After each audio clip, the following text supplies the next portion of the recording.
Hey, folks, welcome to Affiliate Nerd Out. I am your nerderator, Dustin House, spreading that good word about affiliate marketing. And today, my guest, Sam Katz, over at Crowdwork Media, founder over there. Welcome to the Nerdatorium, Sam. It's a pleasure to be in the Nerdatorium. It's my first time, and I'm very excited to look around. Awesome. And you and I don't have a long history together, but we met at PI Live, instantly hit it off, and hung out and nerded out about influencer marketing and the like. So happy you could make some time to be here today, bud.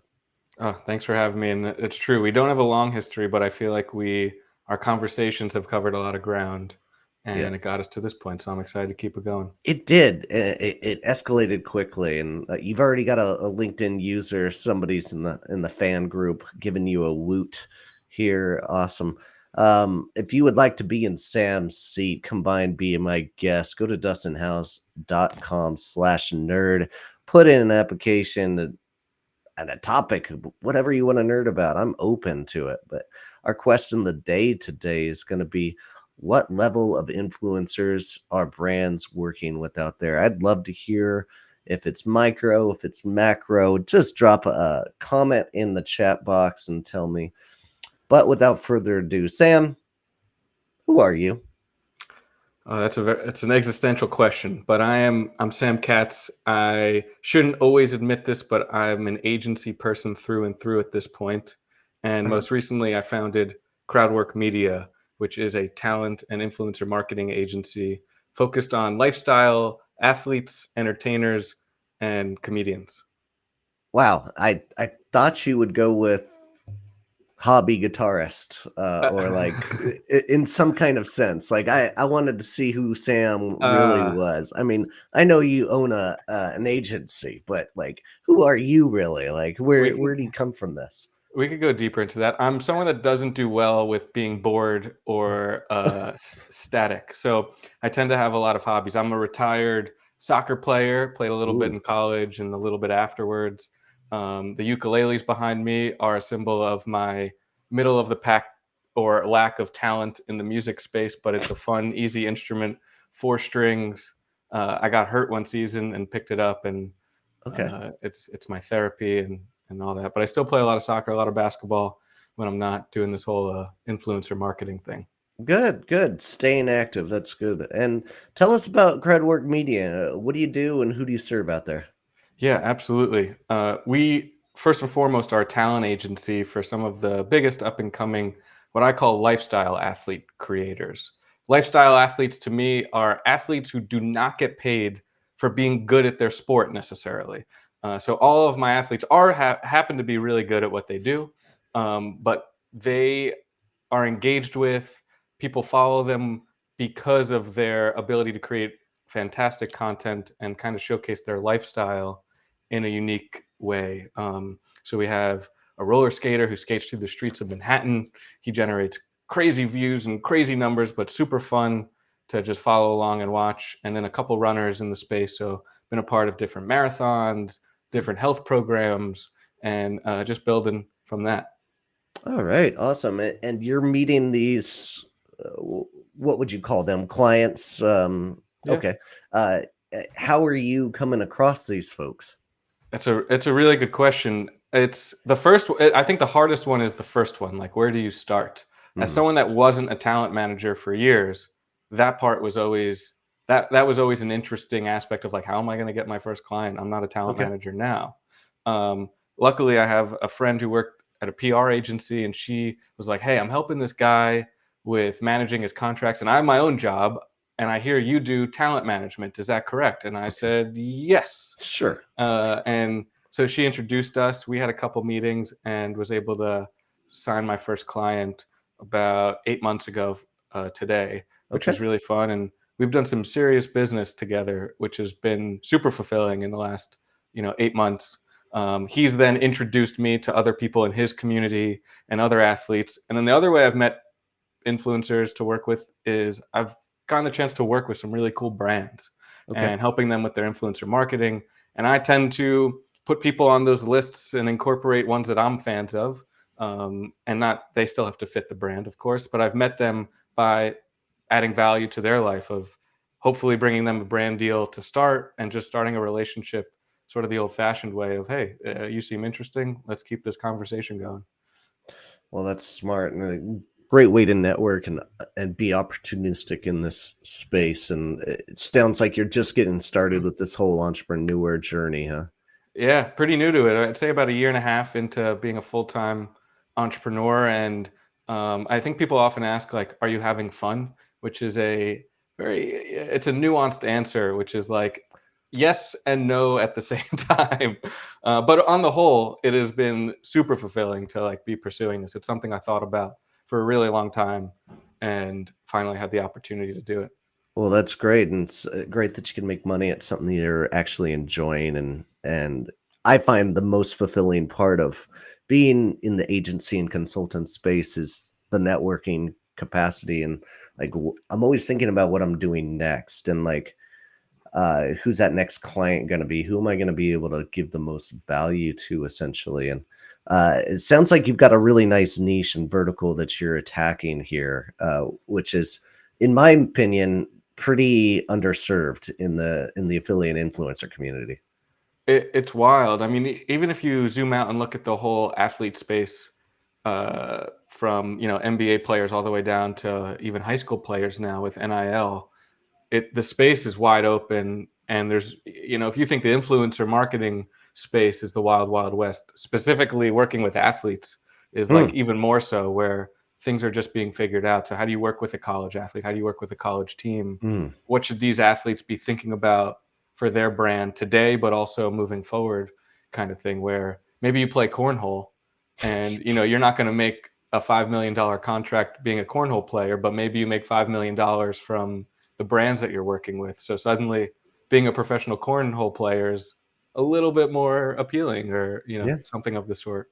I can play some cornhole. That would be my secondary s- sport to like pick a ball at this point. Like I can play some cornhole. There we go. Kristen Big Time Evans jumping in saying, "Are you having fun?" is the most loaded entrepreneur question. Yeah. Agreed. How are you supposed to answer that in this day? Like, no, Uh, like this gets to be work at some point. Yes, it was fun at some point, but like it's a weird life that we're in that space. Yeah, not to get too deep down like the wrong rabbit hole, but like I think deciding to be an entrepreneur requires a little bit of like masochism and a little bit of like ego, or a lot of bit of ego, to be like, you know what, the world needs another idea and I've got that idea. That requires a little bit of ego to think, why should anyone listen to me, or do I have any good ideas?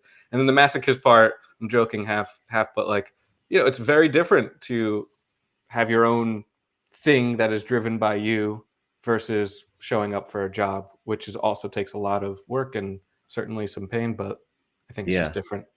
Well, speaking of that work, let's talk about your process. So you're working with these clients that are athletes that need help with like finding brands that are going to match their Yep. lifestyle and attitude and influence. Can you tell us about like your process here? Yeah, absolutely.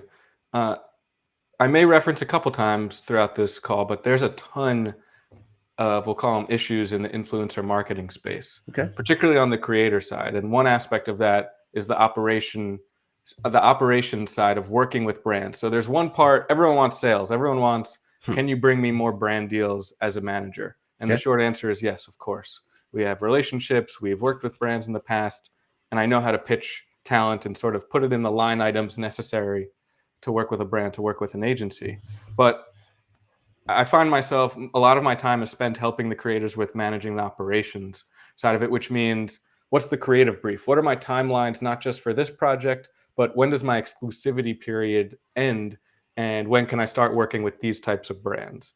So part of my job has been putting in place simple and easy to use tech, in one aspect, but also just being a constant communicator with my creators to check in, like actually having a personal relationship with them has been helpful to me. I don't believe in I believe in not running from the fight. Like, how do I show up, give my creator good news, give my creator bad news? I want Hmm. to lead with overtly transparency when it comes to my Great. overt transparency when I'm working on their brand deals, working on their operation side of things. And then ultimately, how can I help them build their business, which could be brand deal related. It could be they want to start their own brand. Maybe they want to become a speaker at different events, or maybe it's all three. Okay, awesome. That's a interesting mode, an interesting spot to be in. I love the transparency. I don't do anything else in my life besides full transparency Yeah, with everybody right. I play with. So, love that sentiment. Um, Something I've got to bring up here, like traditionally, influencer agencies can be tough to work with. I don't know if you've ever heard this concept or like there's the negative connotation behind it, but like when I personally an affiliate manager of a brand and I'm reaching out to an influencer and I get an agency, my eyes instantly roll like, oh, now Yeah. we have a tough conversation. Can you tell us why that is in this realm? Yeah, and there's a couple ways I think that I can answer that question. I think for one, there is a lack of education and experience in this space. For example, I've only been a talent manager for 8 months, and we're already thrown into conversations. However, on the back end of that, I was on the other side working at the Okay. casting agencies. So my job was to talk to the talent managers, and probably spoke to 500 a week at my last job. So I kind of had a good sense of how that flow and conversation goes. Hmm. But I think sometimes you may be dealing with a person who doesn't have the necessary experience to really understand the full sort of view of what's at stake here. That's no blame. That's just sort of a simple fact. I think the Yeah. other aspect is it's more of an industry issue, which is this influencer space has become extremely transactional, which is inherently the opposite of what influencer marketing should be, which is partnership, strategic, long term. There's room to optimize and sort of grow that. Whereas now the current sort of flow of influencer marketing, whether it's influencer agency or manager or brand, is it's very much like we have a campaign, you must respond in 24 hours. Please let us know your rates, or we're on to the next one. Yeah. So when you get in that process and flow, no matter what side of it you're on, I think it one teaches the wrong way to go about it, but two, you Okay. you also just have to get done what you need to get done. So that's one side of it. The other thing is like talent managers, we get paid usually off of commission. So I think a Hmm. lot of talent managers they're thinking about how can I make money, not what is best for my client. And For sure. sometimes the free campaign might be a really good way to start off a relationship with a brand that could lead to future dollars. But again, if there were people above me, man, looking at what kind of numbers did you do this month, and I came back with, we did a bunch of gifting campaigns, I'm going to get in trouble as the manager. Yeah. So I think that's an aspect too, but I would put that more on the industry versus like the people in each spot. Yeah.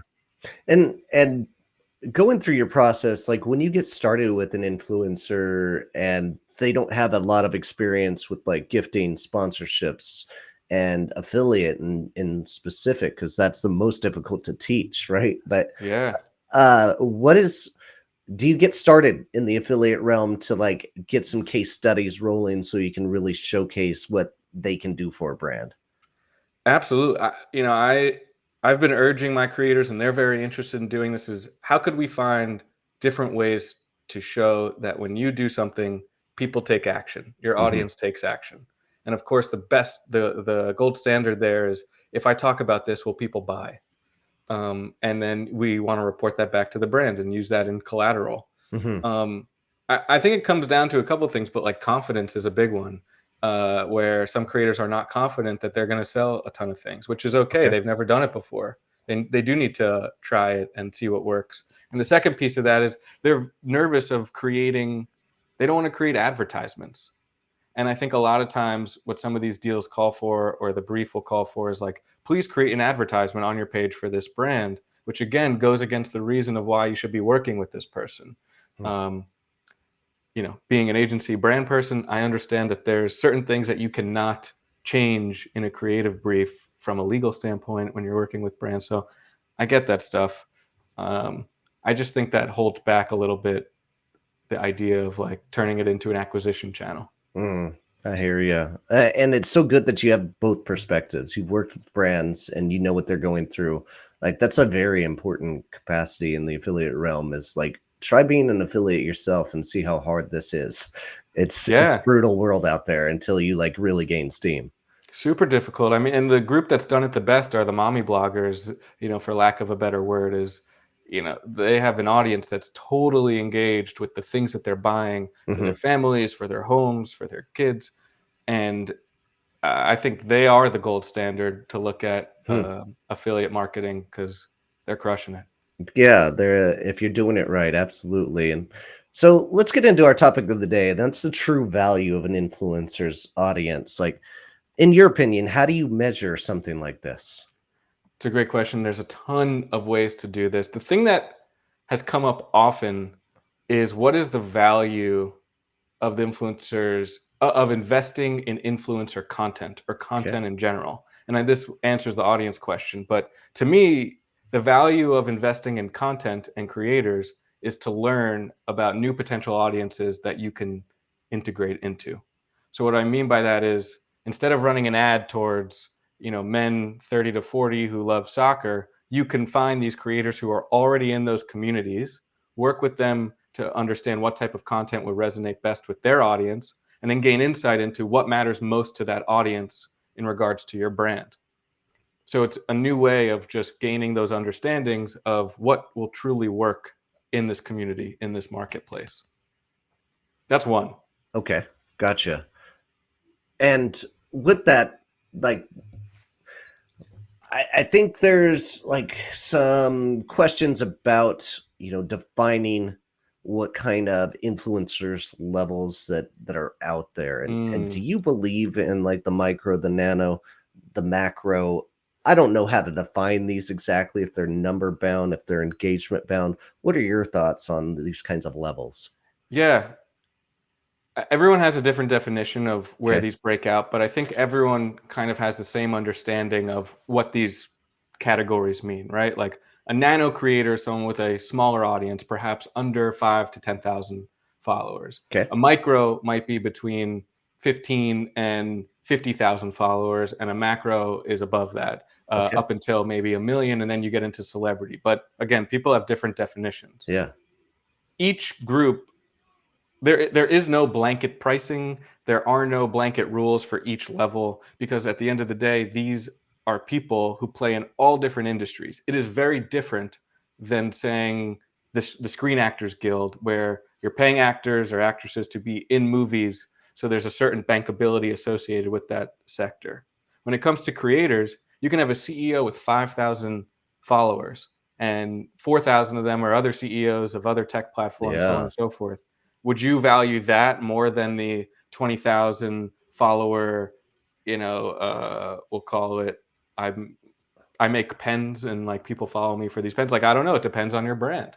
So I think going back to the audience question is it really is important to understand what is the value of why are we working with this creator? Who are we going to be reaching? What's the message we're going to be using in that? And what can we learn from them by working with these different creators? Now, when it comes to size, I don't think it it it has importance and it should Hmm. be very much involved with your strategy, but there is no this is better or this is better. As Okay. always, it depends, and I think a mix of all uh, when working together is truly the right solution. So how Yeah. do you use a up top celebrity macro creator and then use a bunch of nano and micros to almost like integrate with that messaging, and all of a sudden it feels like why is everyone talking about this one product or this sort of service right now?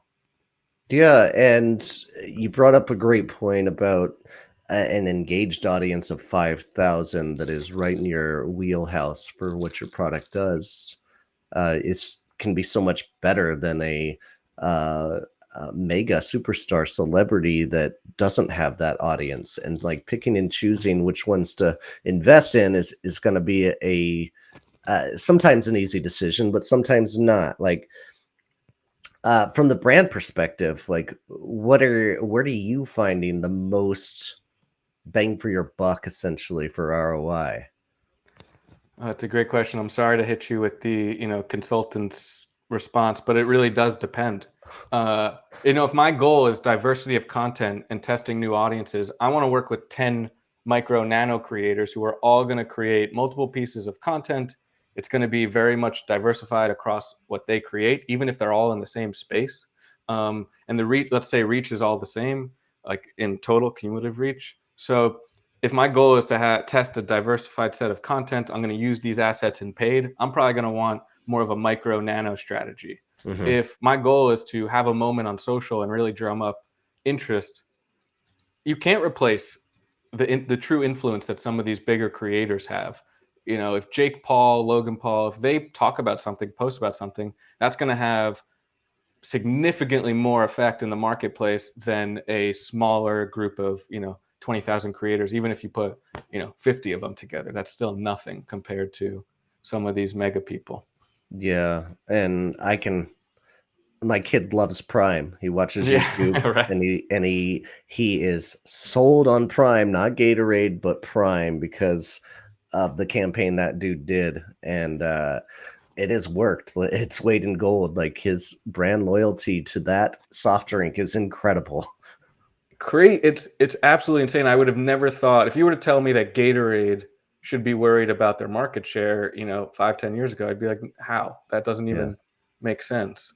So I think it goes to show the power of what these creators can do when they're attached to an also a well-oiled sort of machine of a business. Yeah, and that brings up another interesting point and a very difficult way to answer or question to answer. But like uh, with Prime, like for example, my kid watched YouTube videos, saw Prime and Logan Paul brothers like going after it, right, and like Yeah. really pushing this somewhere, and he will buy nothing but Prime, and we've spent hundreds of dollars on Prime and as a household, but like there is no realistic way to measure that from the marketing campaign side.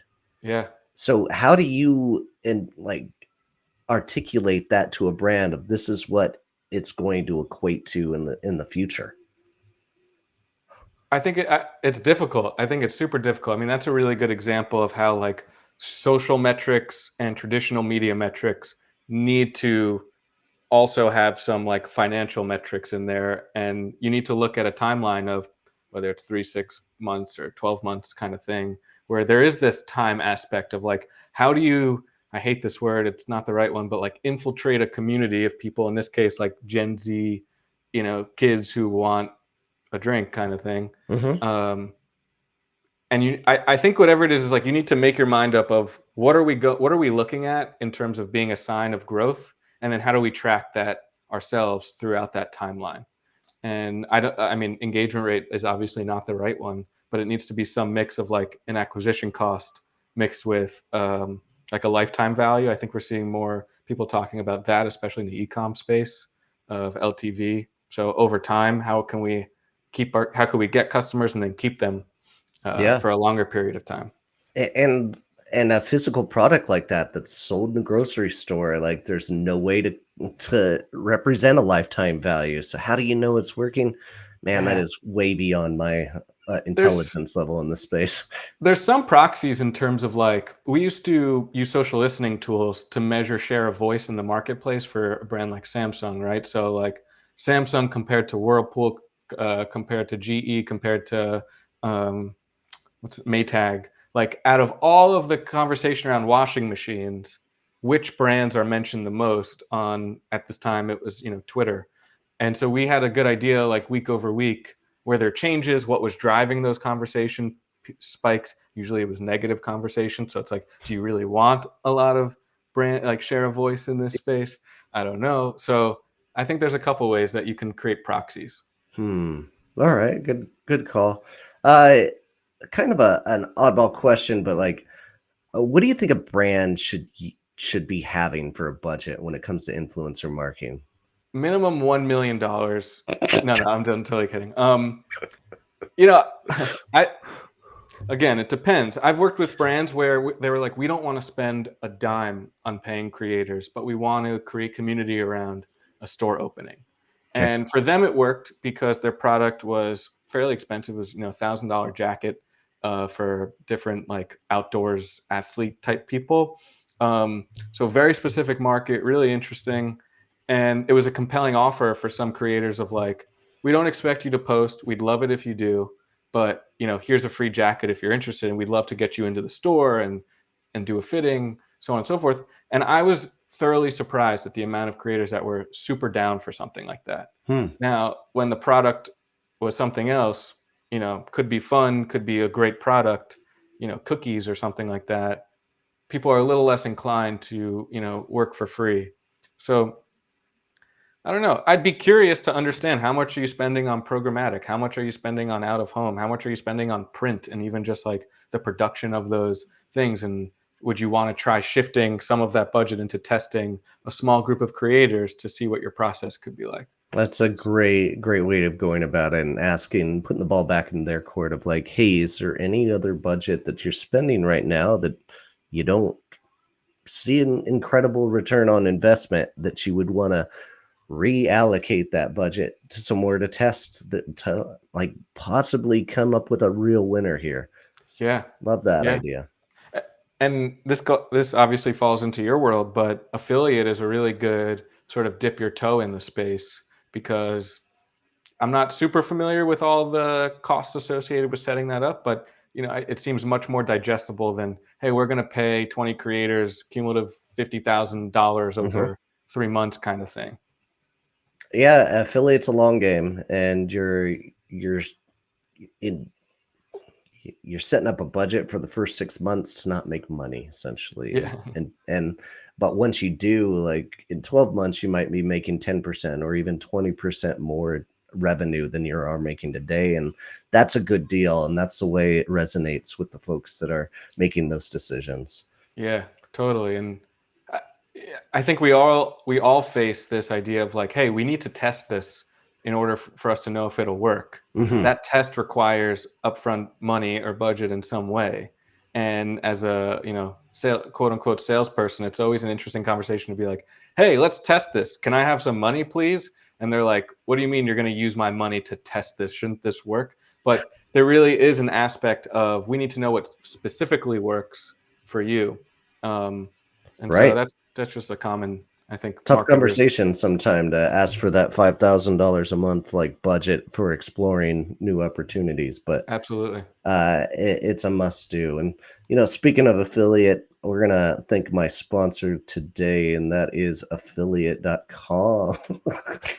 Some clacking you've got going on there. Yeah, there we Uh, go. affiliate.com streamlines the entire affiliate marketing process by connecting publishers, merchants, and affiliate networks on a unified platform. Publishers no longer need to log into multiple networks, struggle to find offers, and worry about dead links. Affiliate.com has you covered, providing single searchable database of over 1 billion products to manage and power affiliate commerce content. Publishers easily find and promote relevant offers across dozens of networks, all while gaining valuable insight.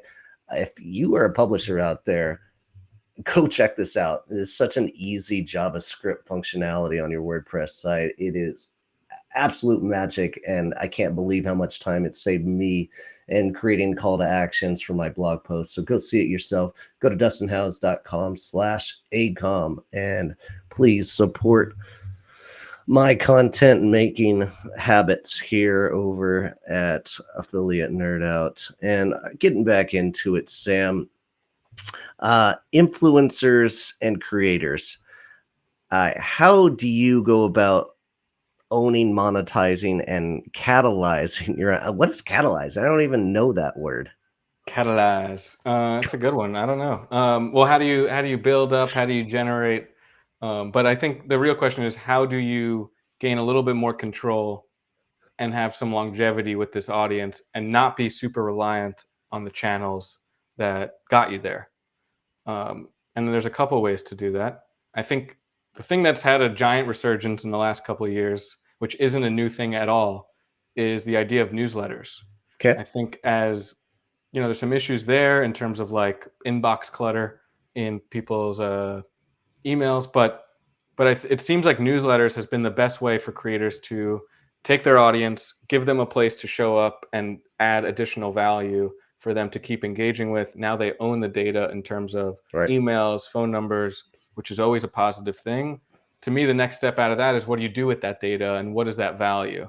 And there's a couple different ways that they could use it. I see someone affiliate is a great way to own the audience, and that's kind of hand in hand with the newsletter aspect of how do you create exclusive deals for the people in this sort of community.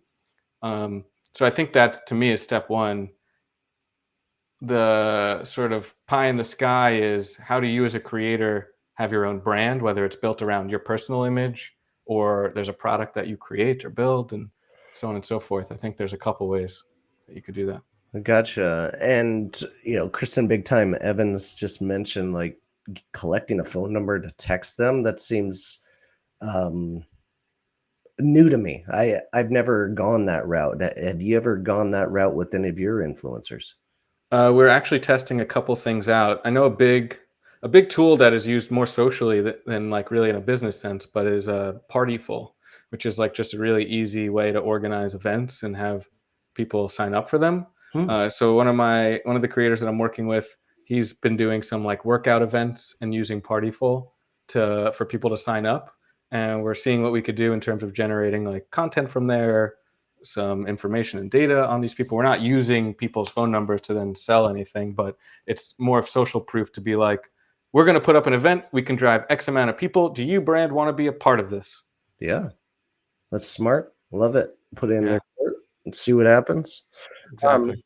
what are some of those steps that influencers and creators can do to generally like figure out their worth? If I were to go out and say, hey, this person has 10,000 influencers, really good engagement, they're worth X amount of dollars in a sponsorship for one video.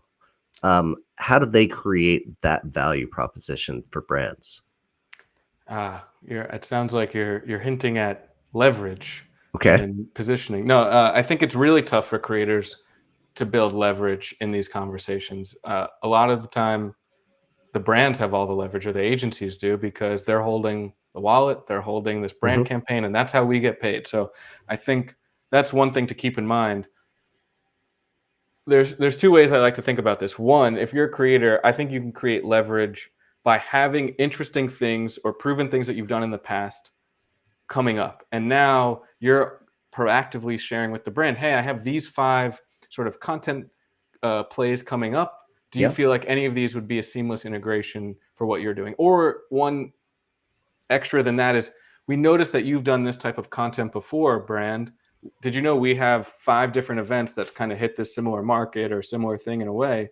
Would you like to be a part of it? And we'd love to talk about it. So that's, I think, having interesting stuff going in your world is one really good way to have leverage in these conversations and build some kind of urgency. Then we're talking about pricing. How much should you be pricing for your different sort of scopes? For us, we like to build every scope relatively custom. Yes, we Yeah. have certain prices for each, a reel, a TikTok, but the specifics of that are constantly changing. What's the usage? What's the exclusivity? What does the creative brief look like? What's your approval process? What's the brand? Like, is this something that we love? Is this something that, we never really thought about before? All of these factors go into pricing, and I think need to be considered, need to be ironed out with whoever you're talking about, that so that all those things are clear.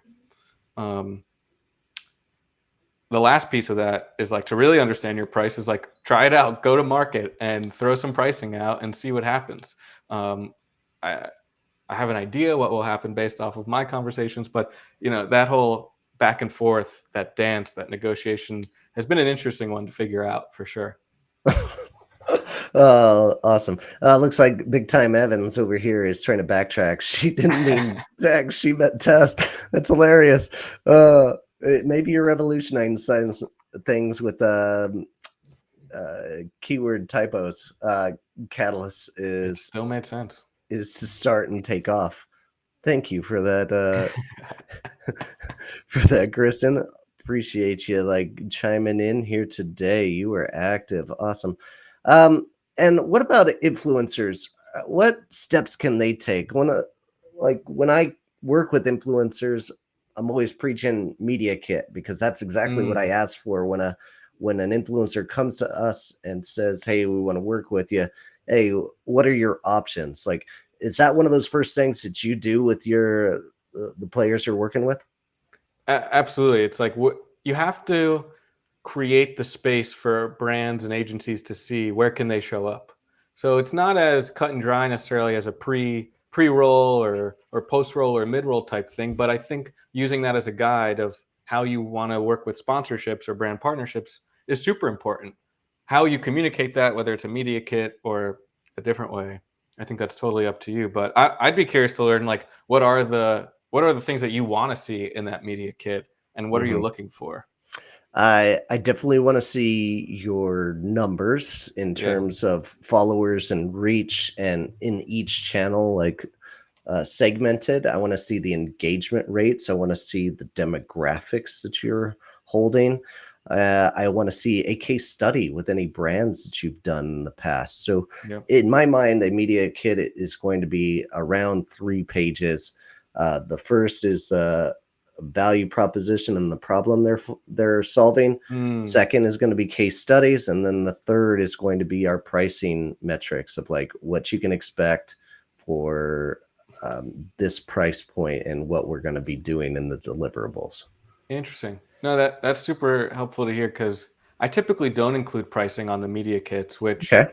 probably probably makes my process slower in Yep. terms of like spraying and praying and just sending that out to as many people and giving them the information to make a decision. That I think would be quicker. And the reason I don't typically share rates is because again, those can be different or changed depending on who we're talking to and what the scope really calls for. But I often question like, should there be pricing on it because if it Hmm. has value and telling both communicating like, hey, we're in the same stadium. We at least should be having this conversation. Right. And you don't want to undershoot it either. Like if you're just offering something for $500 that they would have paid 5,000 for, like you just shot yourself in the foot, right? Correct.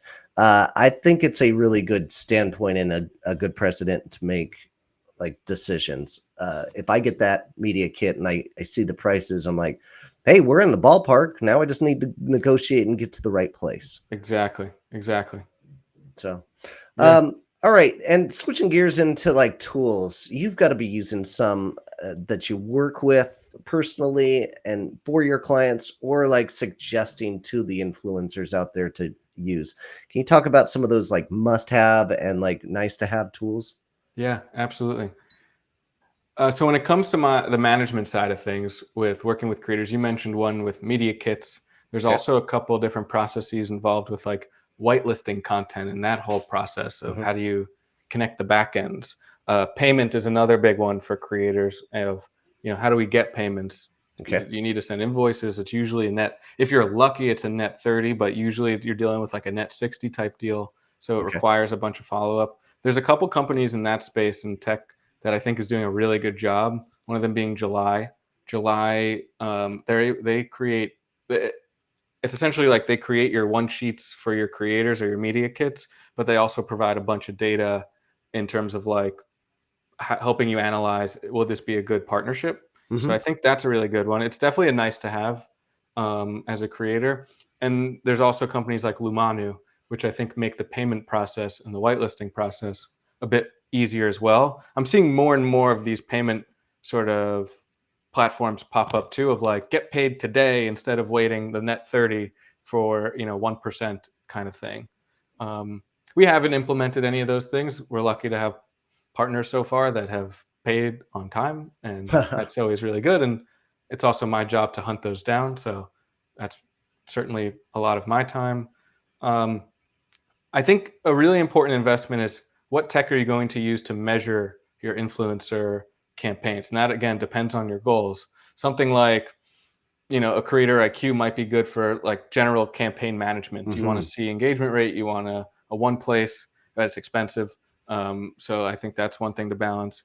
A company like Super Affiliate, I think, does really well for e-commerce D2C brands where they essentially create like the shoppable places, a storefront, sorry, a storefront for creators, but it's for the brand to implement in their campaigns. and it creates a really good landing page. It's very trackable in terms of results. So if acquisition is your number one thing and you're looking at affiliate partners, I think Super Affiliate's a really good one, and they've been working with some really cool brands. Really good call there. I like their technology and what they're doing.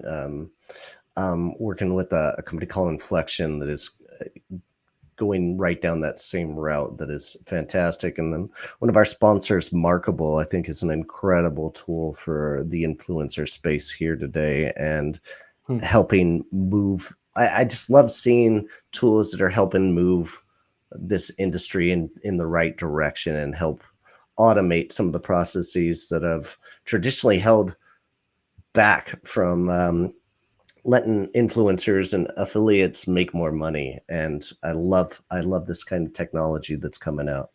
A couple of great tools that you mentioned there, and we're getting a lot of comments in here. Real quick, we'll shut down. Some LinkedIn user on your end said, "I agree. Media kits are not price sheets." All right, we got Hmm. one vote for your methodology there. Let's Uh, go. hey, uh, Kristen Big Time Evans says, "I found value in adding pricing with a minimum spend required with a goal of building out a 6 month plus relationship." Great call. Great I call. like Love that. that. I like that. And Robert Sherman, Superfilia is really robust. Love it. Yeah. Um, Great team over there. yeah, awesome. They were on the podcast some time back, but Oh, cool. had a great conversation with their guys there. All right, now it is time for you to defend your post as we wind down here. So this is where I grab something from your LinkedIn profile and we talk about Uh-oh. it. It says, "I might ruffle some feathers here. Always a great start with my opinion, but the P word is a trap. The P word, of course, meaning perpetuity. Defend yourself. Tell me what your meaning here is." Yeah. So this was on the back end of speaking and talking about UGC or CGC, creator generated content. And we're Okay. seeing a huge number of UGC specific agencies and other agencies where they're creating content for the brands, and in the contracts, and often not communicated up front, there's a little line that says the brand will have this a license to use this content in perpetuity. Mm, Now, if this content doesn't have your face or your name in it, or it's just your hands, perhaps that might be that's maybe a different discussion. But if this is content and I'm talking to the camera and I'm giving my opinions and saying, well, you should do this or you should take this pill and everything will be all right, perpetuity is the enemy, because mm. what happens, they pay a rate, they pay a certain fee, you give them this content, it feels great, you just made $1,000 off of one video, fantastic. But then you're featured on The Bachelor next year, and you have a million brands coming your way asking you for $1 million deal or a big deal, and now all of a sudden this brand over here still has your asset, and they can use it in perpetuity across all platforms. And next thing you know, you're walking into Target and your face is right above, like, Yikes. something that you didn't co-sign. And so I don't think that there's enough protection for these creators in that way when it comes to licensing their content and their name, image, likeness. So as a manager, I'm hyper focused on that. Mm. At the same time, I don't see what the value is in wanting to get perpetuity in content. Like, why not make it 5 years? Like, you're not going to be using this content for more than 3 months or a year. At the most, It's maybe a gonna get year. old quickly, yeah, unless they do blow up, just like you said, and they can, like, revisit and put that up later I'm on down wait. the road once they're famous. I'm waiting for the ad campaign to be like, creators we worked with 10 years ago, and we still have access, we still have the perpetuity on this, so, like, here's this set of content that we're bringing back from 20 Yeah. years ago, kind of thing. Alright, two questions in that sense. Yeah. One, I have heard if you're going to allow a brand to utilize your content and repurpose it for their own campaigns, you should be charging them 10x or 5x what your normal rates are for just doing it to your channel. Is that about right? I'd have to double check on those numbers specifically, but it's definitely an upcharge, and we want to Okay. get as specific as possible. What channel, how are you going to be using it, and what's the timeline? Okay. And your timelines you really push for maybe 3 6 months? We typically start with like a 30. I think it's smart on all ends to start with a 30-day test. Like, don't you want to see if this content works for you if you're going to pay for it? And Yeah. then the way a brand can really win here is like you pre-negotiate what an what an extension would look like. Awesome. Yeah. All right, Sam, that's our time. How do we connect with you? Please feel free to hit me on LinkedIn. I'm always down to talk about these things, or shoot me an email at sam@crowdworkmedia.com. Awesome. Thanks, man. Really appreciate your knowledge drops today. Thanks for your time. And for all those folks out there, keep on recruiting, and we'll see you out there. Thank you so much, Dustin. All right. Take care.